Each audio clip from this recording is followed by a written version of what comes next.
دعا میں دعا مانگتے وقت ہاتھ کیسے اور کہاں تک اٹھانے چاہیے؟ دیکھیں اس کے مختلف طریقے ہیں جو ثابت ہیں،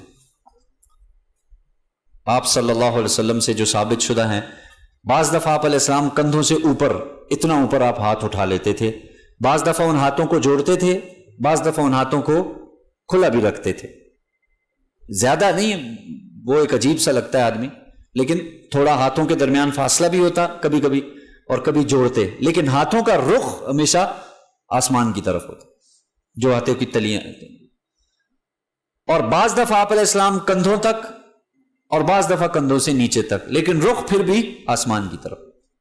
لیکن جو محدثین کرام ہیں وہ فرماتے ہیں زیادہ تر آپ کا جو مسنون طریقہ ثابت ہے وہ کندھوں کے برابر، کندھوں کے برابر تک۔ اس میں پھر آگے آپ کی مرضی، آپ ہاتھوں کو جوڑیں یا ہاتھوں کے درمیان تھوڑا بہت فاصلہ رکھیں، اس میں کوئی حرج نہیں۔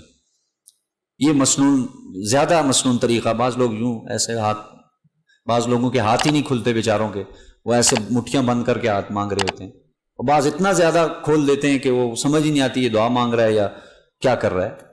تو ہر چیز کو سیکھنے کی کوشش کریں۔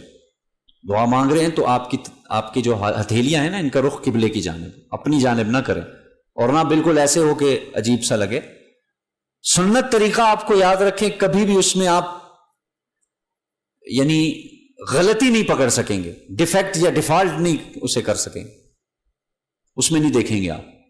سنت کوئی بھی طریقہ، کوئی بھی سنت اٹھا کے دیکھیں آپ، کرنا نہ کرنا یہ ایک علیحدہ بحث، فطرت کے خلاف چلنا یہ ایک علیحدہ چیز ہے۔ ایک فطرت، صحیح فطرت، سلیم الفطرت والا آدمی کبھی بھی سنت میں کوئی ٹیڑھا پن نہیں تلاش کر سکتا، کوئی بھی سنت ہو۔ بہرحال